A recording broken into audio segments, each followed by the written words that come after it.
Hello बच्चा लोग। हाँ जी, सब खैरियत। आई होप सभी एनर्जी से भरपूर होंगे आप लोग। मैं हूं आपका दोस्त, आपका गाइड, आपका मेंटर सीए पवन। तो चलिए बनते हैं टेक्सपर्ट। देखिए बच्चों, लास्ट क्लास में हमने मतलब लेक्चर नंबर 2 है आज अपना। तो लास्ट लेक्चर मैंने आपको टैक्स रेट्स बताने स्टार्ट किए थे। अगर मैं थोड़ा उसको रिवाइज करूं तो जो टैक्स रेट्स है हमारे, कलर दूसरा लेते हैं अपन, टैक्स रेट्स। और इस टैक्स रेट में मैं आपको स्टार्ट करवा चुका था ऑप्शनल टैक्स रिजीम।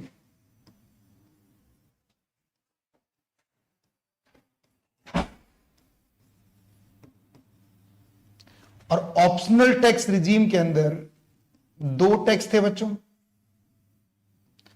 एक तो थे जनरल टैक्स रेट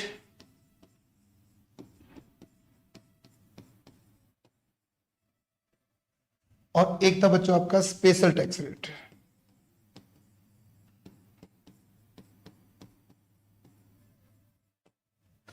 देखिए जनरल टैक्स रेट लगता है जनरल इनकम पे, जिसमें हमने बात की थी। ये अप्लाइड होगा जनरल इनकम पर।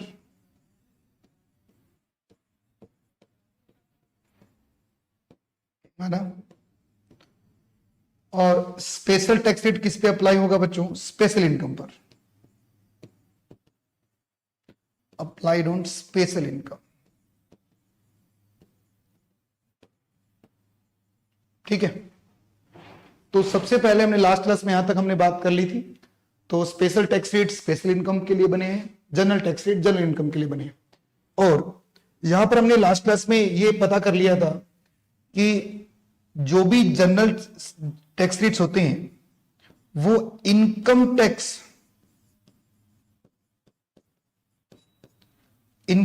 के एनुअल फाइनेंस एक्ट में, जो भी हमारा इनकम टैक्स का एनुअल फाइनेंस एक्ट होता है,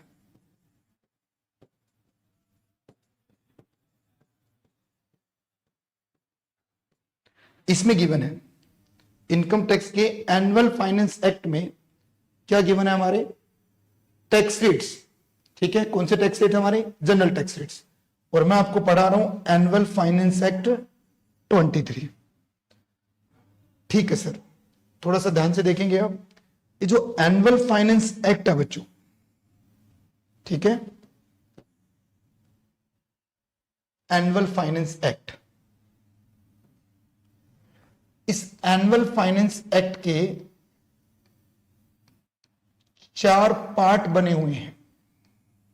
मतलब इसको 4 कैटेगरी में डिवाइड किया गया है। मतलब जो एनुअल फाइनेंस एक्ट आपका होता है, जो हमें 24 पढ़ना है बच्चों, एनुअल फाइनेंस एक्ट 24, 23 नहीं 24। तो एनुअल फाइनेंस एक्ट 24 जो हम पढ़ रहे हैं, इसके टोटल 4 पार्ट बने हुए हैं। ठीक है, मैं इसका अलग से लिख लेता हूं।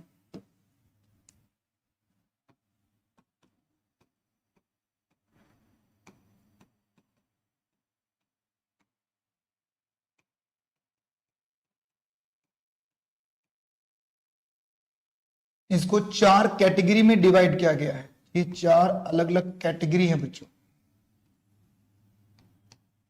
ठीक है, सबसे पहली कैटेगरी जिसको हम पार्ट 1 कहते हैं, पार्ट 1, इसमें बच्चों टैक्स रेट गिवन है।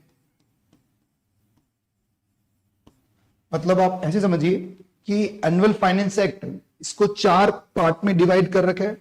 जो सबसे पहला पार्ट है उसमें टैक्स रेट्स दे रखे हैं। Tax rates for all person.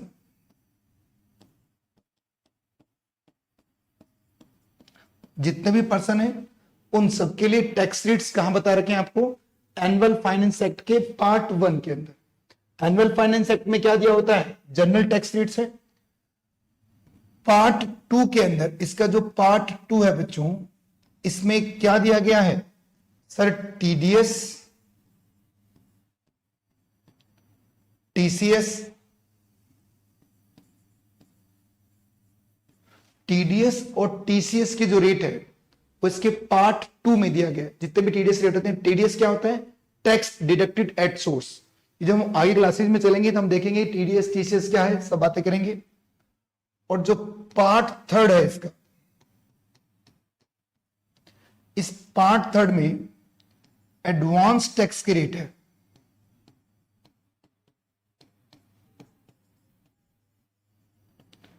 Plus TDS on salary.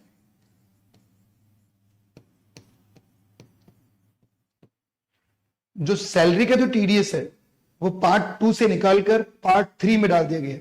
ये पार्ट 2 से क्यों निकला सर, पार्ट 3 में क्यों गया, इसके लिए अभी वक्त लगेगा सीखने के लिए, क्योंकि हमें बहुत सारी बातें पहले सीखनी है। जब तक आपको देखो, इनकम टैक्स क्या एक सीरीज है बच्चों, आपको जब तक आप पहला एपिसोड नहीं समझेंगे तब तक आप लास्ट एपिसोड तक नहीं पहुंच पाएंगे।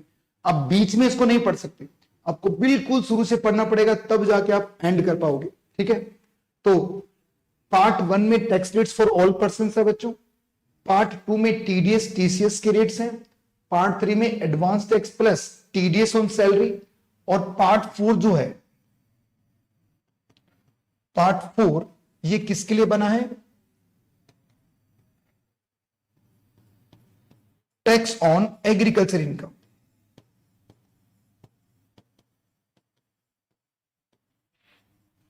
सर एग्रीकल्चर इनकम पर भी टैक्स लगता है? देखिए बच्चों, एग्रीकल्चर इनकम पे डायरेक्टली टैक्स नहीं लगता है, इस पर इनडायरेक्टली टैक्स लगेगा, और कैसे लगता हूं आगे बात करेंगे अपन। बट कुछ ऐसा एग्रीकल्चर है जिस पर गवर्नमेंट टैक्स ले लेती है। वैसे बता दूं, एग्रीकल्चर इनकम जो होगी उस पर टैक्स लेने का पूरा अधिकार किसके पास है, स्टेट गवर्नमेंट के पास है। एक एंट्री नंबर 54 होती है हमारी, वहां बात करेंगे अपन। पर नॉर्मली जो पार्ट 4 है हमारे एनुअल फाइनेंस एक्ट का, किसकी जगह मिली है उसमें, टैक्स ऑन एग्रीकल्चर इनकम को उसमें रखा गया है। ठीक है, तो ये चार पार्ट में डिवाइडेड है। ये मैंने आपको क्यों लिखवाया, क्योंकि ये एमसीक्यू लेवल पर एग्जाम में खूब पूछते हैं कि कौन से पार्ट में क्या लिखा गया। तो एनुअल फाइनेंस एक्ट के 4 पार्ट बने हुए हैं, और सबसे पहला जो पार्ट है बच्चों वो किसके लिए बना है, tax rate for all person. हम यहीं से आज की क्लास की शुरुआत करते हैं। मैं थोड़ा सा बता दूं आपको कि हम सही एड्रेस बनाते हैं इसका। पार्ट फर्स्ट, ये पार्ट फर्स्ट किसका है,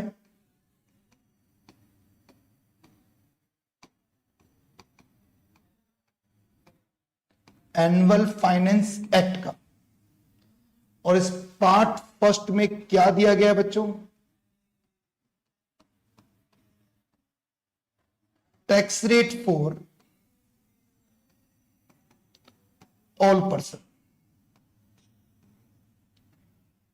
ये कौन से टैक्स रेट्स हैं बच्चों, ऑप्शनल टैक्स रिजीम के।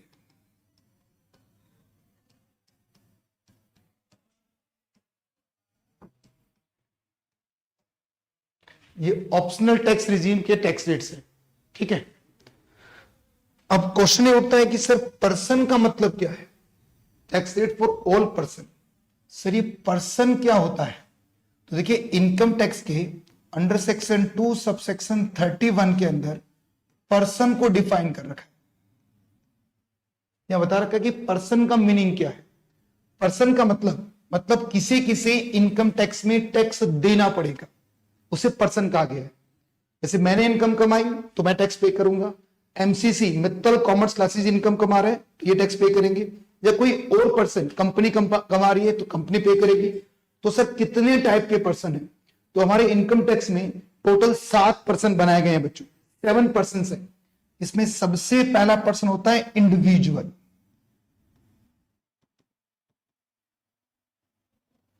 इंडिविजुअल का मतलब हो गया नेचुरल पर्सन, जैसे आप लोग हैं, जैसे मैं हूं, हम नेचुरल पर्सन है। जन्म लेता है, जो बड़ा होता है, ये सब नेचुरल पर्सन है बच्चों। तो अगर मैं कोई इनकम कमाता हूं तो मुझे इंडिविजुअल बोला जाएगा। आपने अगर कोई इनकम कमाई तो आपको इंडिविजुअल बोला जाएगा। ठीक है, दूसरा पर्सन है यहां पर HUF, हिंदू अनडिवाइडेड फैमिली। ठीक है, तीसरा होता है बच्चों यहां पर AOP BOI। अभी AOP BOI क्या है सर, अगर हम इसकी फुल फॉर्म की बात करें तो AOP मतलब होता है association of person, association of person, और बीवाई का मतलब होता है बॉडी ऑफ इंडिविजुअल।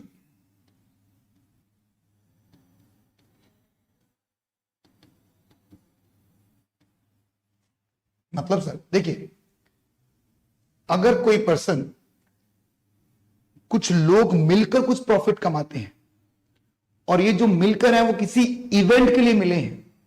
एग्जाम्पल समझते हैं, जैसे मान लीजिए मैं और मेरा एक दोस्त, हम मेले में घूमने गए। एक बहुत शानदार मेला लगा हुआ था। आज मेले का पहला ही दिन था और मेले के अंदर हजारों की संख्या में लोग आए हुए थे। हर तरीके की फैसिलिटीज मेले में थी, झूले थे, मेले में खरीदने के लिए सब सामान था, बट मेले में खाने पीने के लिए कुछ भी नहीं था। कुछ समय के बाद, आधे घंटे 1 घंटे के बाद में मेरे और मेरे दोस्त दोनों को भूख और प्यास लगी। हमने देखा पूरे मेले में घूमकर कि वहां पर कुछ भी नहीं था खाने पीने के लिए। तो हमने सोचा कि यार जैसे हम लोगों को भूख प्यास लग रही है वैसे औरों को भी तो लग रही होगी। तो हमारे दिमाग में तुरंत एक आइडिया आया। आइडिया क्या था कि यार क्यों ना इस मेले में खाने पीने का एक स्टॉल ओपन करते हैं, एक दुकान लगाते हैं छोटी सी, जिसमें हम पानी की बोतल, कोल्ड ड्रिंक या समोसे, कचौरी, समोसे ये सब रखाएंगे और बेचेंगे। हमने मेले का जो भी ऑर्गेनाइजर था उससे बात किया, जो भी फॉर्मेलिटीज थी मेले के स्टॉल ओपन करने की वो हमने पूरी की, और तुरंत हमने क्या किया, वहां पर एक स्टॉल ओपन कर लिया। जो 10 रुपए पानी की बोतल थी हमने 40 रुपए में बेची। जैसे सिनेमा हॉल में होता है 5 रुपए का पॉपकॉर्न 500 में मिलता है, वैसे हमने किया। क्योंकि भूखे प्यासे लोग जाएंगे कहां, हमसे तो खरीदने आएंगे। अब सोचिए बच्चों, वो मेला 20 दिन तक चला। हमने 20 दिन तक खूब प्रॉफिट कमाया। 20 दिन के बाद में मेला खत्म। मान लो हम दोनों ने 2-2 लाख रुपए कमा लिए। तो क्या अब ये हमारी जो हमने जो एसोसिएशन बनाया था, क्या ये आगे भी चलेगा? नहीं सर। तो ये जो 2-2 लाख हमने कमाए हैं, ये किस कैपेसिटी पे कमाए हैं? बॉडी ऑफ इंडिविजुअल कैपेसिटी पे। हम दोनों इंडिविजुअल थे, मैं भी इंडिविजुअल नेचुरल पर्सन, मेरा दोस्त भी इंडिविजुअल नेचुरल पर्सन। तो हमने जो मिलकर ये पैसा कमाया, तो ये हमें क्या बोला जाएगा? Body of individual. अगर मान लीजिए इसी तरह 2 कंपनी मिलती है, एक पार्टनरशिप फर्म या कंपनी मिलती है, एक इंडिविजुअल या एक कंपनी मिलती है, मतलब सारे इंडिविजुअल नहीं है, कोई दूसरा पर्सन उसमें शामिल है, तो उसे हम क्या कह देंगे? Association of person. ठीक है। इसके बाद में जो अगला नाम है बच्चों, point number, partnership firm.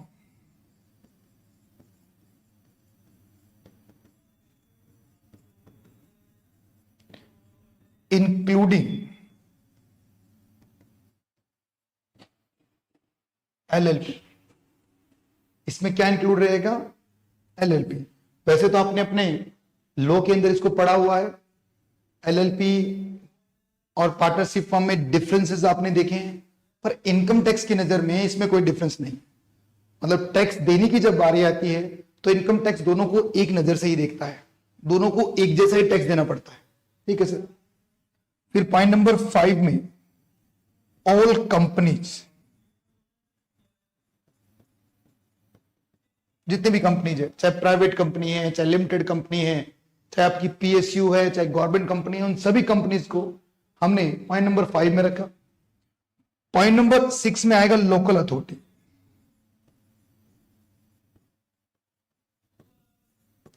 Local authority का मतलब लोकल की जो गवर्नमेंट होती है, जैसे नगर निगम वगैरह हो गया। तो ये जो इनकम कमाते हैं, कोई भी एडवर्टीजमेंट वगैरह की जो भी इनकम ये कमाते हैं, तो ये एक पर्सन माना जाएगा।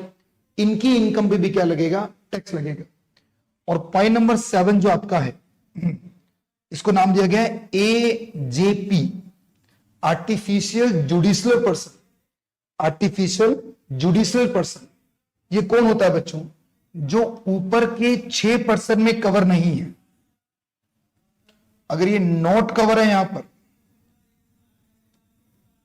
तो कहां कवर किया जाएगा? उसको एजेपी में कवर किया जाएगा। आर्टिफिशियल जुडिशियल पर्सन उसको बोला जाएगा। फॉर एग्जाम्पल, जैसे हम बात करें अपने ICAI की, हमारा जो इंस्टीट्यूट है, हम उसकी बात करें, क्या इंस्टीट्यूट कोई इंडिविजुअल है? नो। इंस्टीट्यूट एचयूएफ है? नो, ना ही एओपी बीओआई है, ना ही कोई पार्टनरशिप फर्म है, ना ही कोई कंपनी है बच्चों, और ना ही कोई लोकल अथॉरिटी है। इसका मतलब फिर इंस्टीट्यूट क्या है हमारा? एजेपी। एजेपी मतलब आर्टिफिशियल जुडिशियल पर्सन। तो ये पर्सन टोटल कितने हैं बच्चों? 60 टाइप के पर्सन है। हम क्यों पढ़ रहे हैं इनको? क्योंकि हम पढ़ रहे हैं पार्ट 1 एनुअल फाइनेंस एक्ट, जिसके पार्ट 1 में क्या देखा हुआ है? सभी पर्संस के टैक्स रेट्स बता रखे हैं, और इसमें इन सबके टैक्स रेट्स हम पढ़ेंगे इस चैप्टर नंबर 1 बेसिक के अंदर। हम पढ़ रहे हैं चैप्टर नंबर 1 इनकम टैक्स का, जिसमें आपको टैक्स रेट समझा रहा हूं मैं। तो यहां पर ये जो 7 लोग हैं, इन सभी 7 के हम टैक्स रेट्स पढ़ेंगे, ठीक है। और इसमें सबसे पहला व्यक्ति आपके अपने सिलेबस, जो इंटर का जो सिलेबस है, उसमें डिटेल्ड में क्या है बच्चों? इंडिविजुअल का टैक्स रेट्स। और इसके आगे के जो टैक्स रेट्स है उसको डिटेल में हम पढ़ेंगे कहां पर? फाइनल के अंदर। हालांकि यहां पर मैं आपको और भी दूंगा, इन सबके और भी दूंगा कि कैसे कैसे टैक्स लगता है इन पे, पर इस पे जो क्वेश्चंस बनते हैं वो कहां बनते हैं? फाइनल के अंदर। इंडिविजुअल का क्वेश्चन कहां बनेगा? कंप्लीट नॉलेज ऑफ इंडिविजुअल कहां लेनी है आपको? इंटरमीडिएट लेवल पे, ठीक है। तो यहां पर ये आपके 7 पर्सन है। जल्दी से आप स्क्रीनशॉट ले लीजिए या फिर इसको नोट कर लीजिए।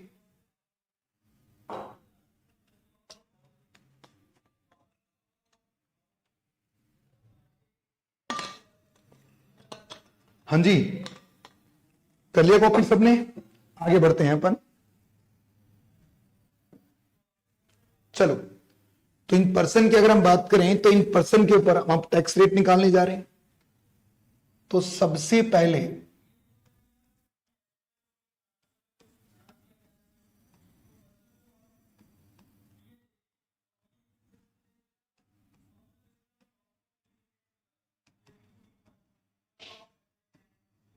टैक्स रेट फॉर किसका है? ये इंडिविजुअल का टैक्स रेट है, ठीक है। इंडिविजुअल का जो टैक्स रेट है बच्चों,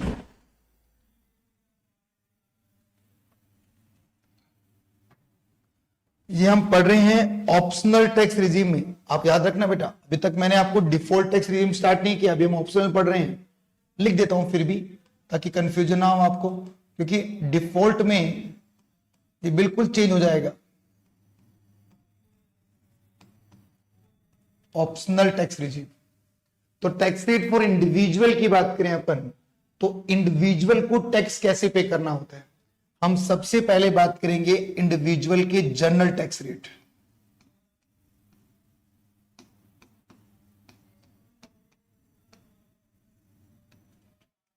जनरली इंडिविजुअल को कैसे टैक्स पे करना पड़ेगा? आपको पता है बेटा, जनरल टैक्स रेट किस पे आता है? जनरल इनकम पे आता है। General income. सर हमें थोड़ा कंफ्यूजन हो रहा है, कई आप लिखते हो कि 5 हेड की इनकम है, कई बार बोलते हो जनरल इनकम है, ये है क्या? तो मैं बताता हूं आपको। चलो मैं आपको ये समझा ही देता हूं थोड़ा सा इसमें। देखो, अगर मैं 5 हेड की बात करूं तो सैलरी की इनकम, दूसरी कौन सी है? हाउस प्रॉपर्टी की इनकम, तीसरी हमारी बिजनेस एंड प्रोफेशन की इनकम, चौथी इनकम है कैपिटल गेन की इनकम, और पांचवी है IFOS मतलब इनकम फ्रॉम अदर सोर्सेज। ये 5 हेड की इनकम आपकी।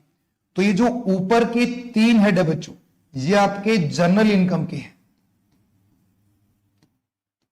और जनरल इनकम के इसका मतलब क्या हो गया? इन पर क्या लगेगा? जनरल टैक्स रेट लगेगा। नीचे के जो 2 हेड है बच्चों, इनमें दोनों इनकम होती है, जनरल भी होती है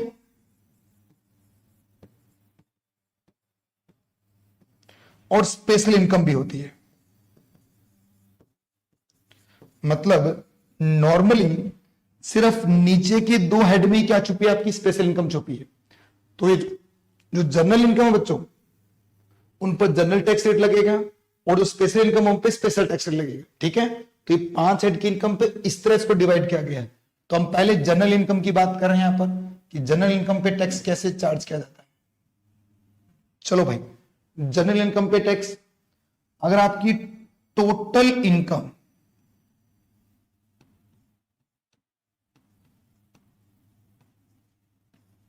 टोटल इनकम 5 हेड की इनकम बनती है gross total income, salary, house property, business and profession, capital gain और other sources.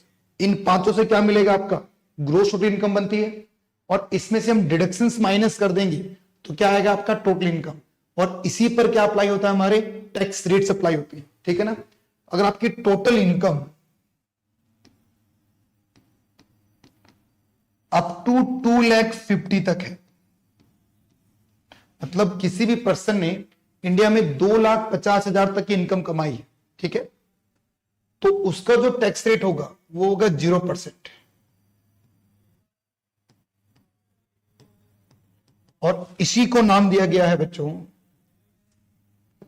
Basic exemption limit. इसको कहा जाता है बेसिक एग्जम्पशन लिमिट।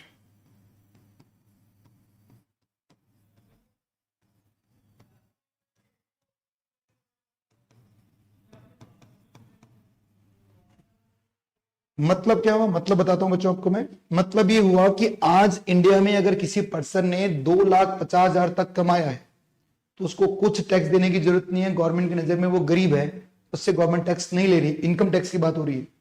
देखिए, इनकम टैक्स जो है वो प्रोग्रेसिव नेचर का टैक्स है। आप जैसे जैसे इनकम ज्यादा कमाएंगे आपको उतना ही ज्यादा टैक्स पे करना पड़ेगा। पर जीएसटी ऐसा नहीं है, जीएसटी रेग्रेसिव नेचर है। रेग्रेसिव नेचर का मतलब क्या हो गया कि आप चाहे इनकम कमाते हैं चाहे नहीं कमाते, उससे कुछ फर्क नहीं पड़ेगा। अगर आपने वो प्रोडक्ट परचेज किया है तो उस पर टैक्स देना ही पड़ेगा। फॉर एग्जाम्पल, आपने मोबाइल परचेज किया, अब आप चाहे कितने भी अमीर हो चाहे कितने भी गरीब हो, उस मोबाइल पे जो टैक्स है वो आपको जमा करवाना पड़ेगा गवर्नमेंट को, ठीक है ना। इसका मतलब ये रेग्रेसिव नेचर है। मतलब सर, जो भी पर्सन है सामने वाला, उससे कोई फर्क नहीं पड़ेगा, प्रोडक्ट के बेस पर इस पर टैक्स लगाया जाता है। पर इनकम टैक्स ऐसा नहीं है, ये प्रोग्रेसिव ही नेचर है कि आप जितने ज्यादा अमीर होते जाएंगे आपको उतना ही ज्यादा क्या पे करना है, टैक्स पे करना है। तो अगर आपने 2,50,000 तक की इनकम कमाई है इंडिया में तो आपका टैक्स रेट क्या होगा बच्चों, 0, कोई टैक्स देने की जरूरत नहीं है।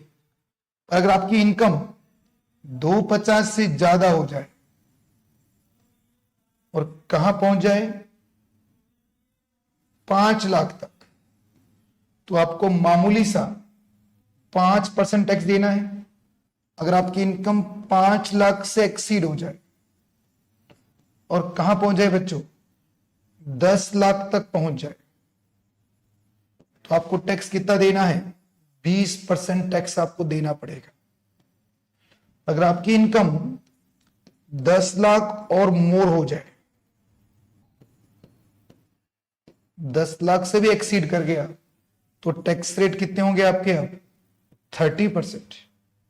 10 लाख से ऊपर जितना भी कमाओगे आपको कितना टैक्स देना पड़ेगा, 30%।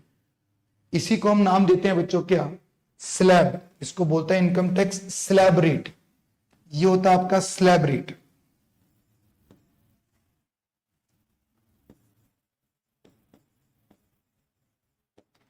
ये आपके स्लैब रेट बने हुए हैं। ये स्लैब रेट कौन से, जनरल टैक्स के स्लैब रेट है बच्चों। ये जनरल टैक्स रेट है आपका, ठीक है। और टोटल इनकम जब कमाओगे तो उसको इस हिसाब से आपको टैक्स देना पड़ेगा। अभी टैक्स निकलता कैसे है, आइए इसके एक बहुत ही सिंपल सा एग्जांपल से समझते हैं अपन इसको, ठीक है ना। ये स्लैब रेट आपको तभी याद होंगे जब हम एक छोटा सा एग्जांपल करेंगे। एग्जांपल अपन दूसरे कलर से लिखते हैं ताकि आपको साफ नजर आए, चमकता हुआ। लो भाई, एकदम सीधी और सिंपल लैंग्वेज में पढ़िए आप। टैक्स बहुत आसान है बच्चों, एकदम इजी है। देखो एग्जांपल, एक मिस्टर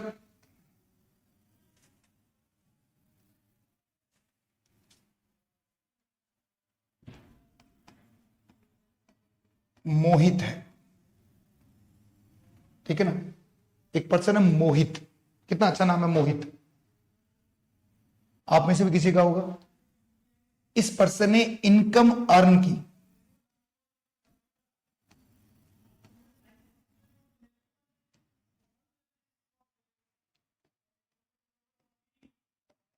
केस 1 में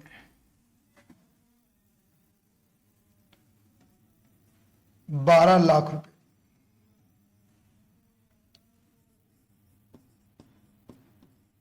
केस 2 में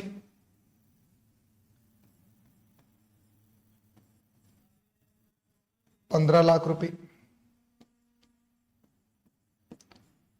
केस 3 में 8 लाख रुपीज, और केस 4 के अंदर सर 14,35,390 रुपए। ठीक है, कैलकुलेट करना आपको टैक्स पेबल। हम ये मान रहे हैं बच्चों, ये सभी इनकम कौन सी है? Journal income. क्योंकि अभी स्पेशल तो हमने पढ़ा ही नहीं ना, जनरल के हिसाब से टैक्स निकालते हैं अपन। सभी इनकम आपकी जनरल इनकम है। तो सर मोहित को भारत सरकार के हिसाब से कितना टैक्स देना पड़ेगा? तो आइए पढ़ते हैं सिंपल लैंग्वेज में मोहित का टैक्सेशन। सबसे पहले हम केस 1 की बात करते हैं। केस 1, अब देखिए जो मैं तरीका यहां पर अब यूज करने वाला हूं वो आपको सिखाने के लिए यूज कर रहा हूं। एग्जाम में आपको कैसे लिखना है उसके बाद हम बाद में करेंगे, पहले सीख तो लें कि टैक्स निकलता कैसे। एक बार आप सीख जाएंगे तो उसके बाद में इसको फॉर्मेट को मुझे चेंज करने में ज्यादा समय नहीं लगेगा, 2 क्वेश्चन करवाऊंगा, फॉर्मेट याद हो जाएगा। पर पहले आपको सबसे पहली बात है सीखना जरूरी है, क्योंकि अगर आपने गलती कर दी, कैलकुलेशन मिस्टेक कर दी, मतलब तो आपका पूरा क्वेश्चन फॉर्मेट भी फिर कुछ नहीं कर पाएगा। इसलिए पहले सीखिए। तो मैं जो तरीका यहां लिखने जा रहा हूं वो तरीका आपको एग्जाम में फॉलो नहीं करना है। एग्जाम में कैसे लिखना है उसकी बात हम करेंगे आगे। ठीक है, तो बताइए भाई केस 1 में टोटल इनकम कितनी है मोहित भाई साहब की? मोहित की टोटल इनकम है बच्चों 12 लाख। इसका मतलब क्या हो गया? इसकी इनकम 10 लाख से एक्सीड कर रही है। अगर मैं स्लैब्स की बात करूं तो आपके सामने ये स्लैब, इनकम इसकी 10 लाख से एक्सीड कर रही है, तो इसका मतलब 10 लाख से जितनी भी ऊपर है इनकम उस पर कितना टैक्स लगेगा? 30%।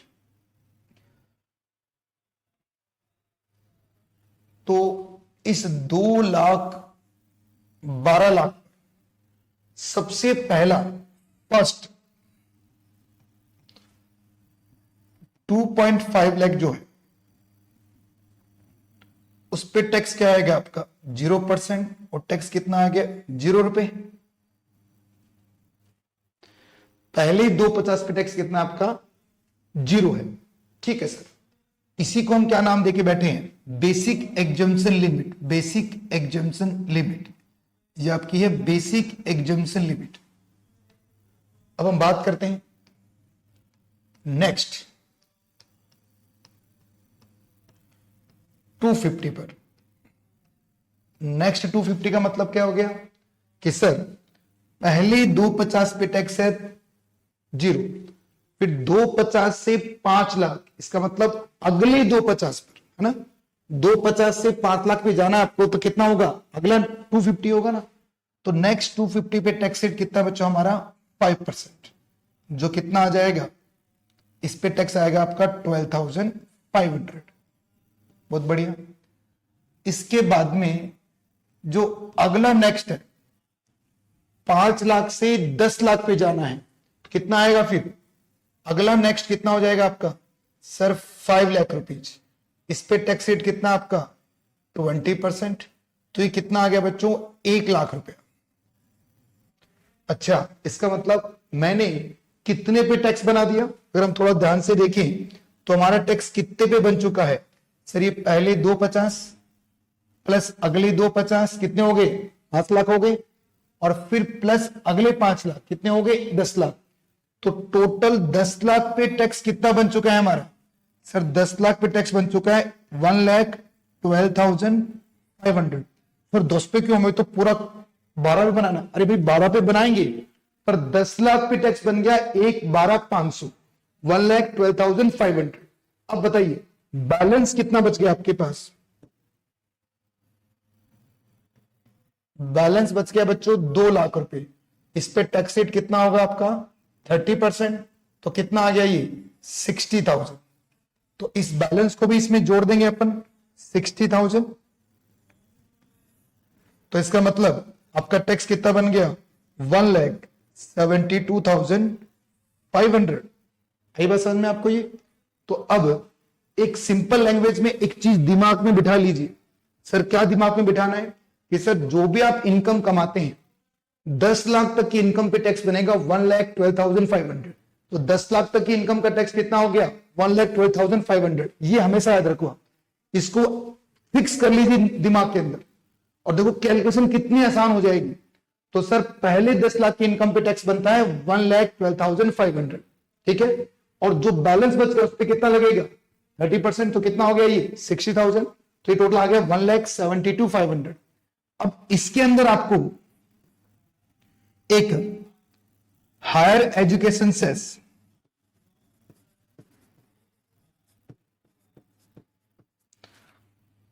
या फिर एजुकेशन एंड हेल्थ सेस ये ऐड करना है बच्चों।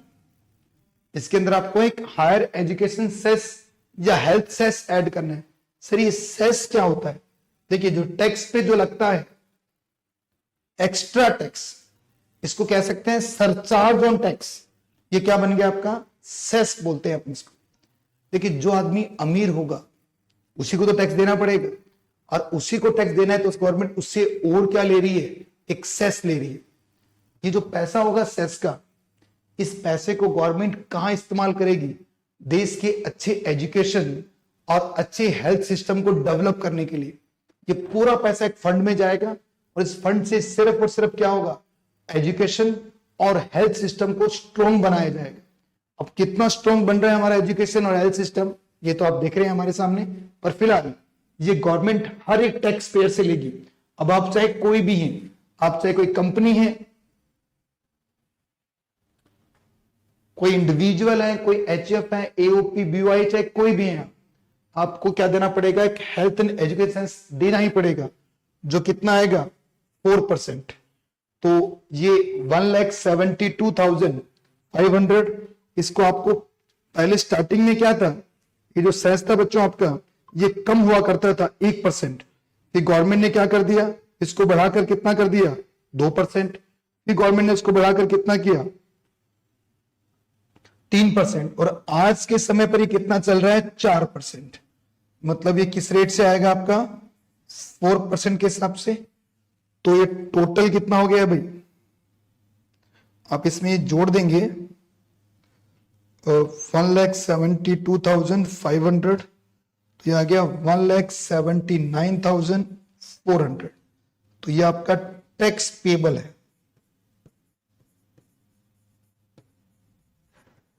मतलब मोहित ने अगर 12 लाख की इनकम कमाई है तो उसको कितना टैक्स पे करना है बच्चों, मोहित को टैक्स देना है 1,79,400। इंडिया में अगर कोई पर्सन एज इंडिविजुअल इनकम कमाता है तो उसको कितना टैक्स पे करना पड़ेगा 1,79,400। चलिए अब हम करते हैं दूसरा केस। ये पहला केस था हमारा। दूसरे केस में इनकम कितनी होगी अब की बार 15 लाख। तो मैं इसको हटा देता हूं, तो अब इनकम यहां पर 15 लाख है टोटल इनकम आपकी। अब देखिए दूसरा केस मैं डायरेक्टली करके दिखाऊंगा आपको।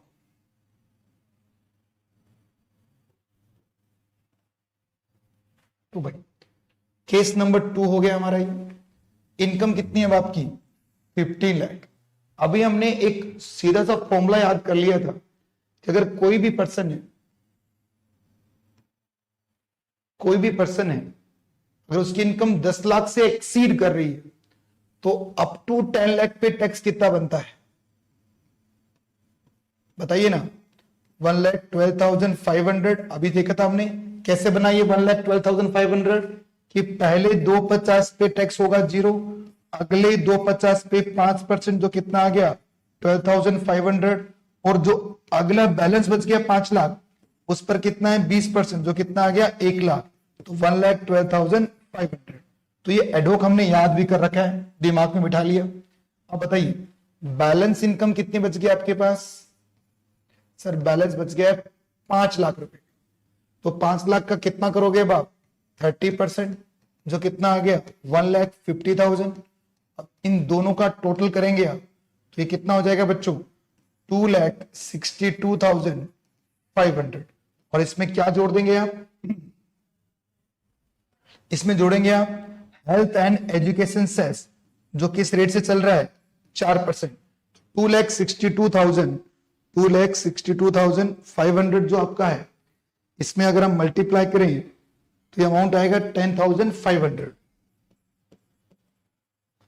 और टोटल टैक्स कितना बन जाएगा भाई आपका फिर 262,500 तो 2,73,000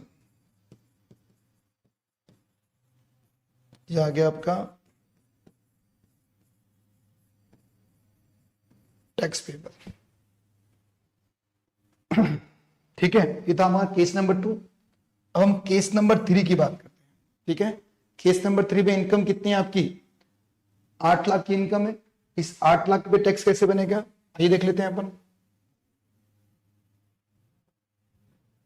केस नंबर 3,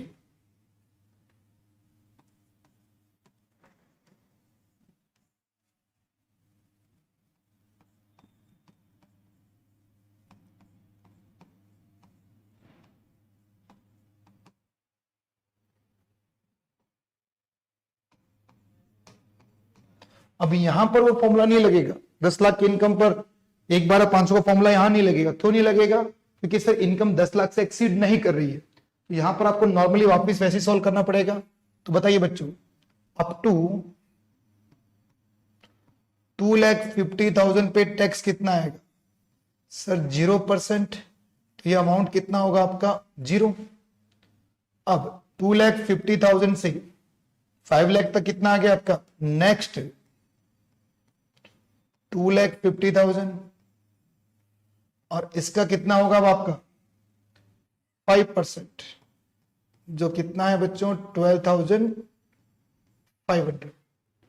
अब मुझे बताइए बैलेंस क्या बचा है आपके पास 3 लाख बचा है। 3 लाख कैसे निकाला आपने 5 से 8 के बीच में कितना आता है 3 लाख, तो इस 3 लाख पे कितना टैक्स रेट है आपका 20%, तो कितना हो जाएगा अब आपका 60,000 हो गया। अब टोटल कितना आएगा बच्चों ये 72,500। क्या जोड़ेंगे इसके अंदर हम, वो भी किस रेट से 4% से, तो 72,500 में टैक्स जोड़ दीजिए आप, सेस जोड़ दीजिए सर 2,900, तो ये हो जाएगा आपका 75,400। ठीक है, और ये बनेगा टैक्स पेबल।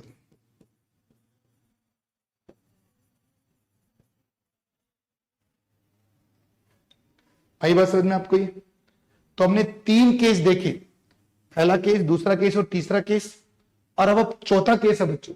चौथे केस में आप देख सकते हैं कि सर हमने अमाउंट अब थोड़ी फ्रैक्शन में ली है। अभी तक अमाउंट हमने एग्जैक्ट लिया 12 लाख 15 लाख 8 लाख 6 लाख 3 लाख। अब हम क्या कर रहे हैं, इसको थोड़ा सा फ्रैक्शन में डाल रहे हैं। तो फ्रैक्शन में डालेंगे तो टैक्स कैसे निकलता है, इसके लिए हम पढ़ेंगे इसको अगली क्लास में। आज के लिए इतना ही इस क्लास के अंदर। हरे कृष्णा बच्चों, बाय।